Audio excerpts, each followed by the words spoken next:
Imagine this: your thoughts, your beliefs, your feelings. This is your house. But is it your home? Hi, I'm Nelson DeMello, and join me as we try to find our home beyond our borders. I don't know, I think that's fine. Yeah, that's a good take. Yo, we talked about Moses' inner workings a little bit, his insecurities, his life, growing up, all of that, what that means for us. Now, I want to get into one of the most exciting stories in Exodus, maybe the Bible, I don't know.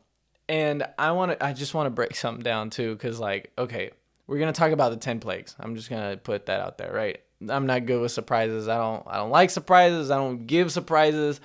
So yeah, we're talking about the 10 plagues, but what it symbolizes, I think, is so interesting. Okay, so the story of the 10 plagues is from Exodus 5 to 12. Okay, Moses sends, God sends Moses to confront Pharaoh. Okay, I guess one thing I didn't necessarily talk about last time is how in Moses' reluctance, right, God meets him where he's at, right?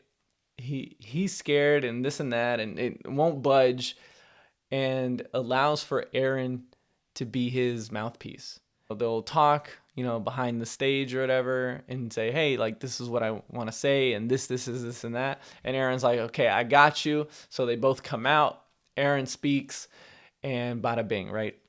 So this wasn't originally God's plan, and we'll see it's because God he has a thing for symbology. I don't know if this is just him in general, in just all of life and creation, or specifically to mold and create the culture of the Jews, right? I don't know, but I know that he is very specific, truly like an artist, like an insane, those artists that are they go crazy when one little thing is tilted the wrong way or whatever the case is. We're gonna see that quite a bit, actually, where it's so intentional, so purposeful, and anytime someone doesn't do exactly what he says, he gets a little mad. God gets a little upset, and he's like, "You just ruined this. You just ruined the analogy that I'm gonna do in 2,000 years or whatever, because Dumbo can't hold a stick right, or whatever the case is." Of course, God doesn't talk like that. Not even, I mean, I don't even think that's my portrayal of him. I just, yeah. Anyways, he does get upset, but ultimately he does meet him where he's at. I think something that's super important about that I have to reflect on, and just, me out here just openly confessing sin, is God treats me, God treats you, God treats Moses, Cain, with such patience and compassion. And I look at that, when it hit me that God is this merciful, I honestly cried a bit. And I say that because it's not that people are expendable, but it's this idea that I have a mission and a plan. I mean, it's real just CEO, boss, it's hey, we're on a mission. We have a goal. If you can't do it, you're out, Where God, it's he doesn't choose the position. He chooses the people, So Moses, he chose him and molded him into the position he wanted him to be in, and accommodated all of his weakness and fear and insecurity and all of that, accommodated everything. He's like, no, but I chose you, Same thing with Noah. Cain, you're like, why'd you bring up Cain? I mean, he just accommodated for his sin, for his fear, his psychological fears, for everything. He's like, no, look, you're still Adam's son, and I'm not going to just throw you out to the wolves just because of sin. And that separates us a little bit, and all these things, but I'm still going to protect you. I'm still going to care for you in that. And that's what the mark of Cain was. It was protection. It wasn't a curse, right? And so it's just looking at stuff like that. I don't know why that's something I'm thinking about, but I guess maybe it's because I've seen people that I'm like, okay, I'm kind of done with this friendship. It's exhausting. You're stuck in your ways. Like I can't deal with this. And months later, maybe a year or two later, they've evolved, they've grown, and I wasn't a part of that, and I wasn't there to support and cheer them on. And now it's just like, well, here I am.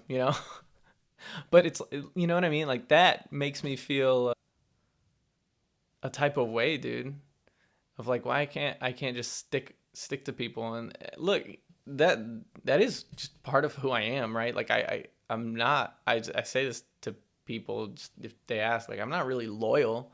I'm loyal to causes. I have my convictions and I'm loyal to my convictions. I don't know if I'm necessarily like loyal to people, because people are wrong sometimes. And if they're wrong, I'm not going to be on their side. I want to be on the side of who's right. I want to be on the right side of history. I don't care about ties that way. And I think that the bad part of that is that I don't I don't allow myself the opportunity to be in the room as people are growing and changing, unless it's like very obvious that that's what they want for their lives. Because sometimes it's like a eureka moment. Sometimes, like, I don't know. And when it's a eureka moment kind of people, I'm like, well, you'll figure it out when you figure it out. But right now you're just frustrating. I have a friend or two that just, and that's the thing. It's like, oh, you're like me.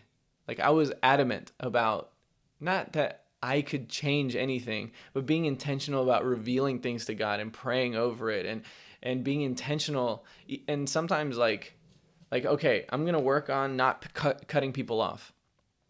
And I would cut people off, and instead of being like, oh, I'll try harder next time, I'll literally right there be like, hey, I'm so sorry I cut you off. I'm literally working on that right now. Can you continue what you're saying? And just being that intentional of like, no, I need to fix my habits as they're happening. No matter how awkward or weird it sounds like, to the other person or whatever, if it's that important, like, be intentional. So anyways, the fact that God just doesn't throw people away and chooses people over the mission and molds them into the position, right? It's just a level of faithfulness that we just take for granted, right? Like when you think of the plans that God has for you, I don't think it scratches the surface of what he has for you. And in all of that, he is molding you and driving you to be your best self. Of course, if you're saying yes, if you reject the call and you reject him, like you're just going to be stuck with, whatever you want, or, fine, you still move, you go in your own direction, but you go in your own direction. And what's the point of being free without a map? You're just going to get lost somewhere. And so I'd rather follow a map, learn my lesson. But okay, anyways, we're supposed to be oh my God, dude. Wait, hold up. If at any point in this you said, hey, I never thought about it like that, please subscribe. What are you doing, man? I'm trying to pay my bills. Okay, anyways, let's get back to the serious stuff. All right, see. So sorry, guys. We were talking about the plagues. My goodness. So God sends Moses to confront Pharaoh, right? He is changing his rod into a snake. He's making, blood in the Nile. He's, doing all these magic tricks. Magic tricks is crazy. But my point is that their Egyptian mystiques, their magician mystics, they are doing it as well. And they're like, oh, see, it's just magic. We're doing this magic. You're doing this magic. Oh, you're so special. And then God's like, oh, okay. Is that what you think? And then he just decimates the people of Egypt with plagues. And he's like, let my people go, right? And actually, okay, you know what? I've been quoting Jordan Peterson. I'm sorry. I haven't even watched his thing on Exodus. But I will say, he makes an amazing point. It's not just let my people go. It's let my people go so that they may worship me in the desert. That's so important and so right. It's not just the first half. It's not let my people go. It's not just freedom for the sake of freedom. It's freedom from your tyranny so that they can worship me and they can be with me and abide in me. And so I can tabernacle with them. That is deep and heavy, and like heavy, I mean like it's sobering, it's grave, it's real, you know. And it's this thing of God is never going to pull you out of free, like for freedom's sake he set us free. There is that verse.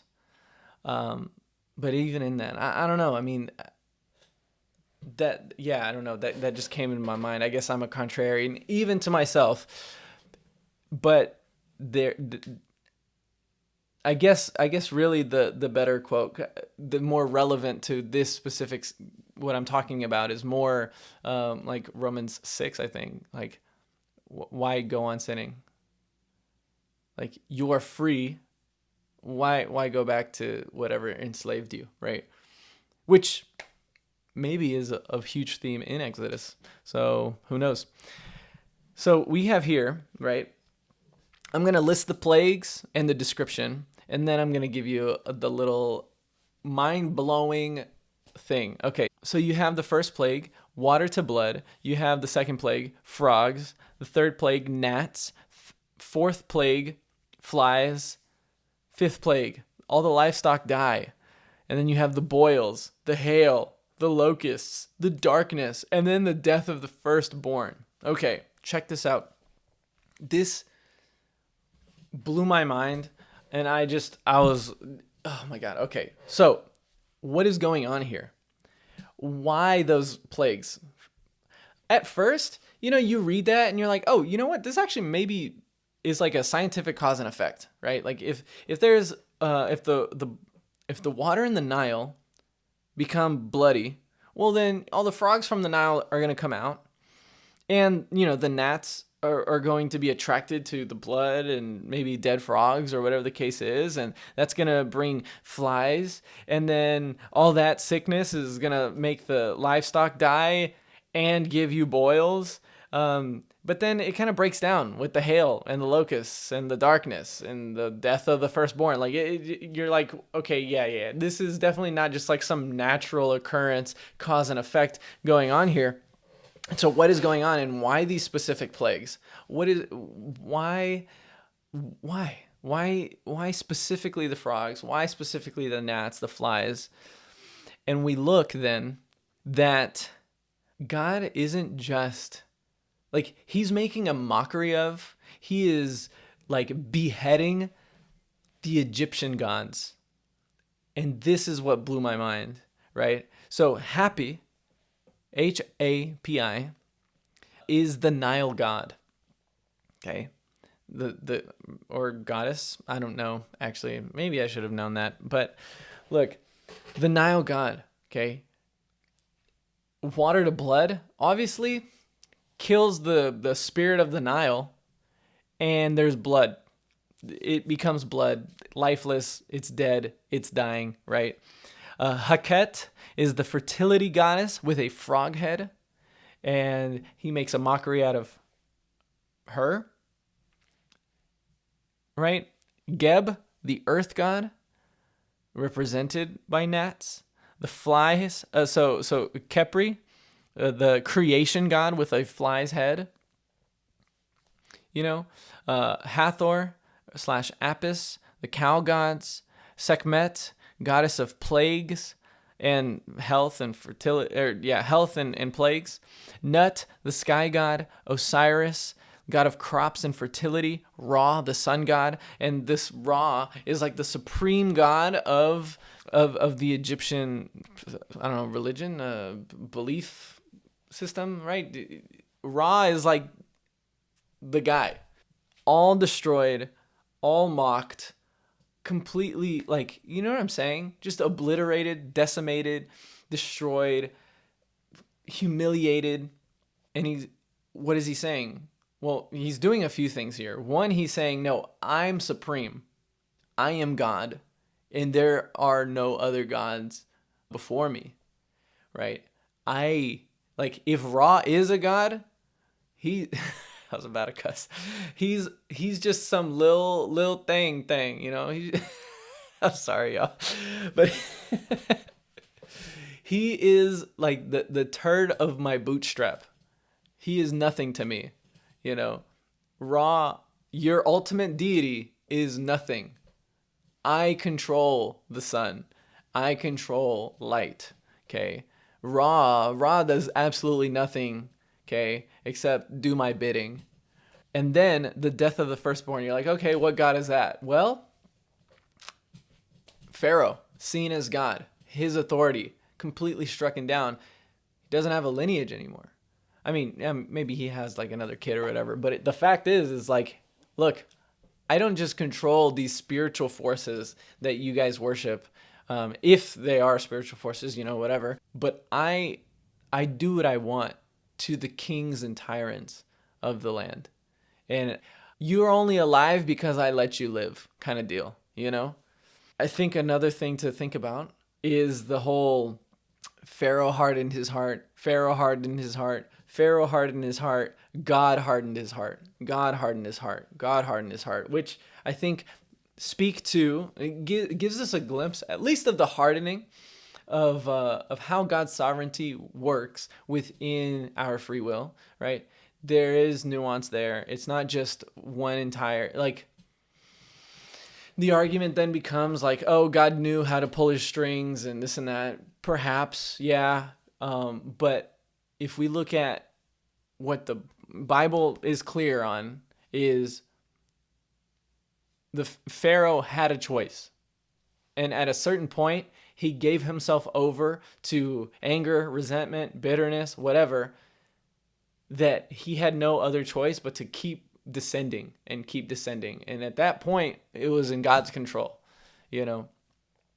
And so, yeah, a little bit of I don't know. I'm just throwing that there. That is information worth considering, worth looking into, whatever the case is. This is why actually that Paul writes it in Romans 9 is for this. It's this, right? If I've prepared a vessel for destruction, like who are you to, decide or whatever. I think also what stands out, I guess maybe that was erroneous.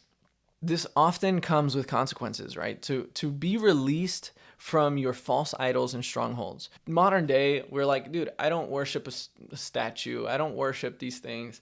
When God says, or when Jesus says, I should say, when Jesus says that even the stone builders, they work out the math. Is this even possible? Do I have enough money? Do I have enough resources to even do this project?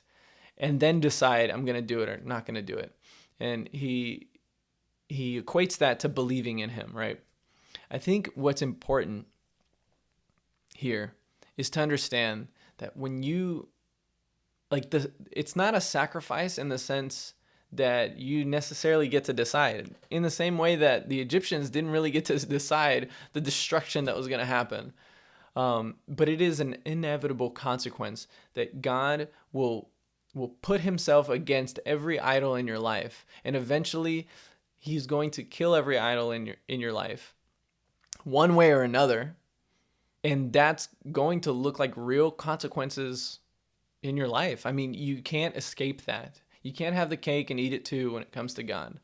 God is either your sole Lord and Savior, or he won't be, and you're like, either way there is refining and burning that is going to happen, right? And so, like I said, we don't worship statues, we don't worship deities, whatever. Yeah, but money's the security, the power that money gives you is something you chase after wholeheartedly. People do that with love. The security that love can give people, you chase that wholeheartedly. And God is saying, no, it ain't love. It ain't money. It's not your job. It's not your family.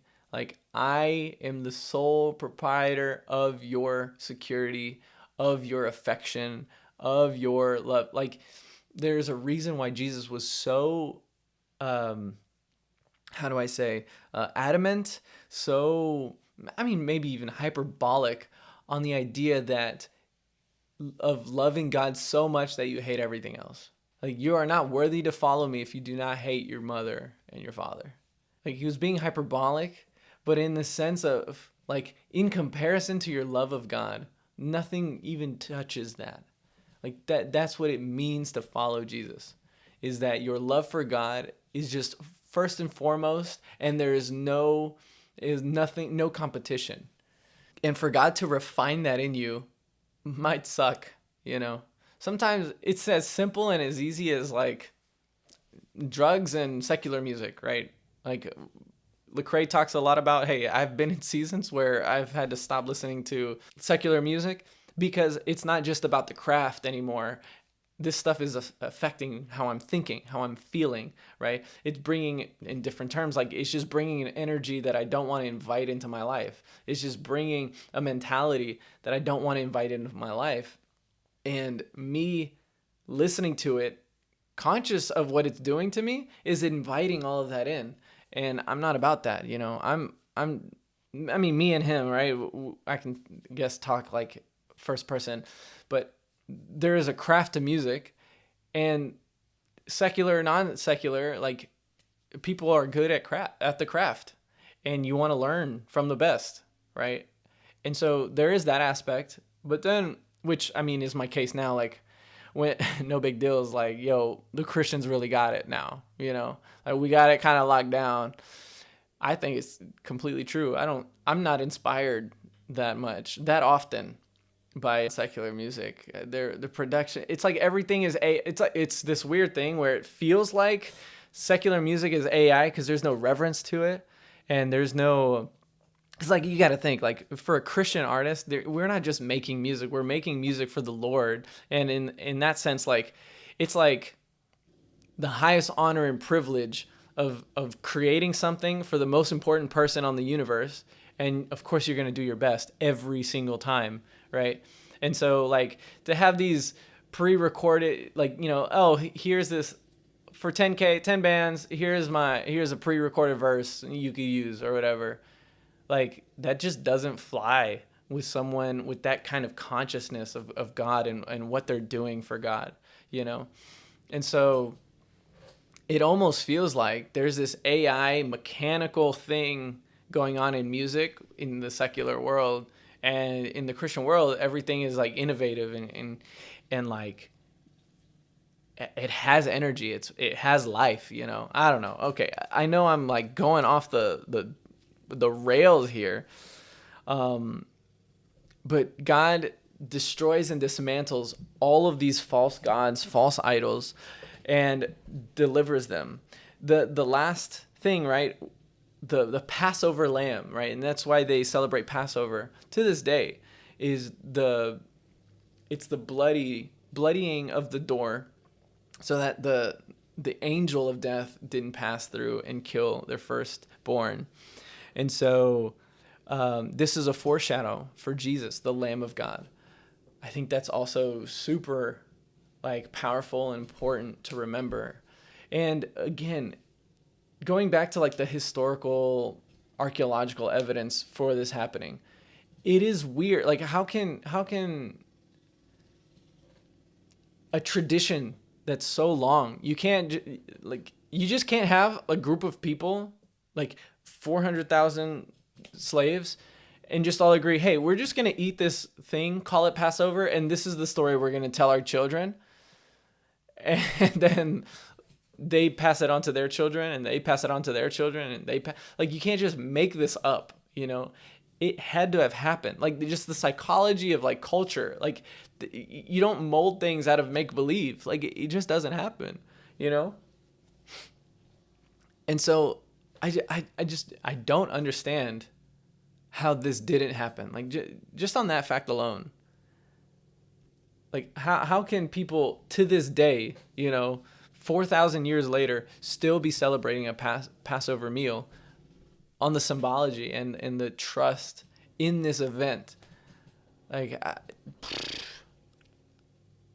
that has to say something, you know? Like, bruh, yeah, I don't know. And like, but specific, like, okay, fine, yeah, they could celebrate, and this could be a metaphor, like exaggerated story or whatever. But for the Passover, like for the lamb to actually represent, hey, We put blood on the doorpost, and that's what saved us from the angel of death. That's like, you can't just make up culture like that. I don't know. It's not an anime. You don't just create a world and accept or like expect people to just kind of fall into it and like agree. It's not the Marvel universe. You know what I mean? Like, this is real life. Like, you can't just tell a story and be like, oh yeah, this happened. Trust me. You have to. Yeah, whatever, man. Okay. Exodus and the Red Sea. Israel then is delivered, right? And the parting of the Red Sea is God's final act of supremacy with the Egyptians, like in this ark, right? This is allegory for baptism, right? So they're going in, they're being chased by their old life, chased by Pharaoh, which is an allegory for the sin and the grip that it has on you, and Satan's power over you. It's following you into this possible death, yet God allows for everyone to come out and the waters to swallow the Pharaoh, which means swallowing that the grip and the authority that sin and death have over you, and it's conquered and defeated. And this is what baptism represents even now. And that's why symbology is so important. Dude, I can't believe it. I'm talking so much, but I'm just so excited. This is these are the nuggets of symbology of a real metaphor happening. So this story actually happened, right? There are chariots at the bottom of the Red Sea. Oh my God, I hate when I do this, And yeah, all right, because then you're gonna be like, you don't know what you're talking about. But obviously, I know what I'm talking about. I just don't, names and terms. Like, who cares? It's the ideas that matter. And this idea is that there are chariots at the bottom of the sea. They found them. It's real. You can go Google it. So this actually happened. But this also actually represents our life. This actually represents what is going on within us as God takes us out of Egypt, right? And so we're just the symbology there and the Christology, right? That Jesus leads us from death to life, from slavery to freedom, right? Loosening the grip of sin to go to the promised land. And man, I'll see y'all next time. This is great. Oh my goodness. Hey guys, thank you so much for going on this journey with me. If you like the content, please like, subscribe, follow, and remember, there is more to life, and that is good news. Thank you guys so much. Have a great day.